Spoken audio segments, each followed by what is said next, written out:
Hi guys and girls, I'm Obsidian Ant and welcome to Exploring Elite Dangerous episode 25. I'm currently en route to the Bleae Nebula, but had to stop in this system as it turns out to be a very valuable one, and so far only a part of it has actually been discovered. Commander Mindora scanned the sun here and then went on to scan one of the other planets, but he didn't scan the first few planets in the system, and these all look to be high metallic content planets, as you can see, which means they are going to be worth a whole ton of money.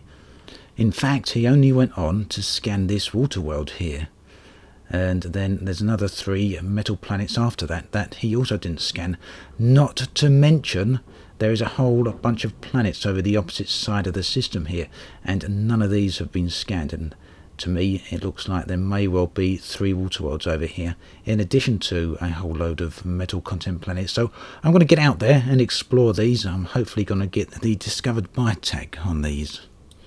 So here's the first planet, and as I suspected, it is indeed a high metal content planet. I'm going to sit back then for a minute and let you enjoy the views.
With the first half of the system scanned here, I knew I was onto quite a roll in regard to the amount of data gathered and the amount of money it was going to be worth. Nearly all of these here are high metal content planets, with the exception of one planet there, which is a water world.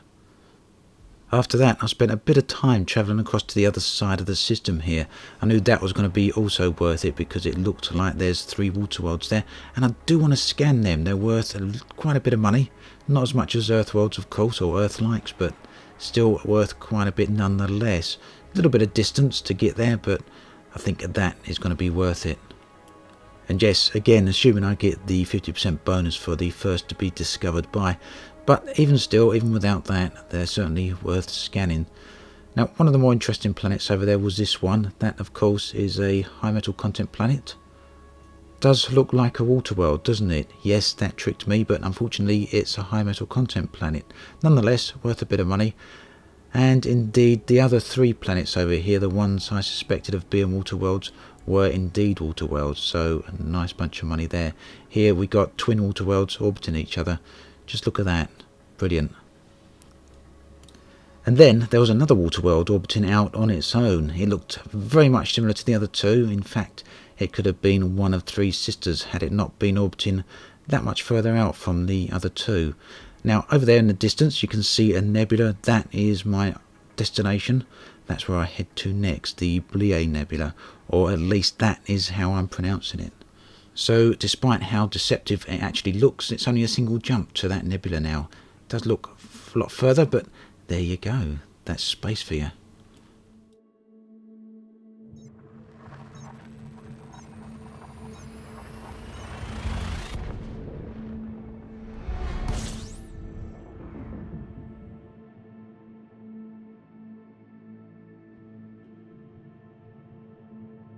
Now there's one thing I always really like about nebulas, and that's how when you first arrive in the system, the colours of the nebula itself are always very dull, and as you travel away from the central star in that system, the colours of the nebula begin to become more apparent.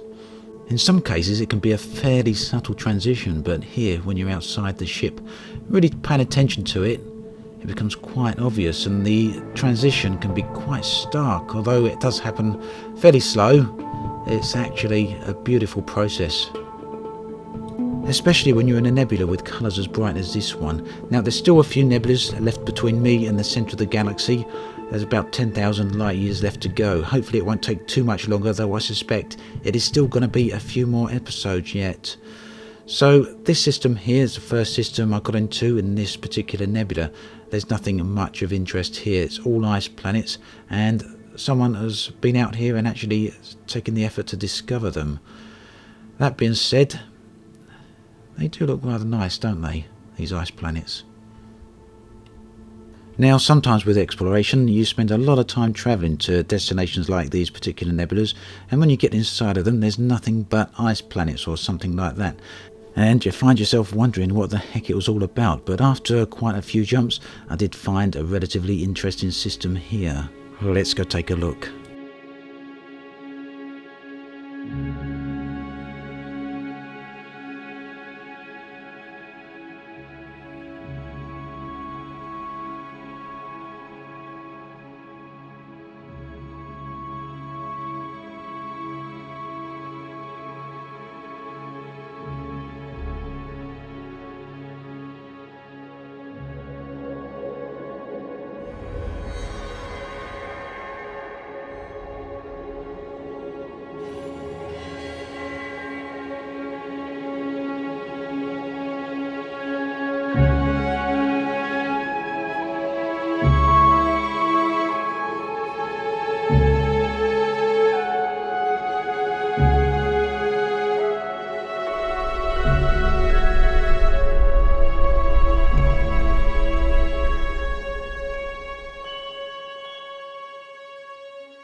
Lovely stuff.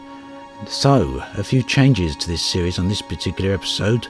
Do let me know what you like, and of course, please do let me know what you don't like. It all helps toward me making everything a little bit better for you all. And if you did enjoy the video, please do leave a like. It really helps the channel grow.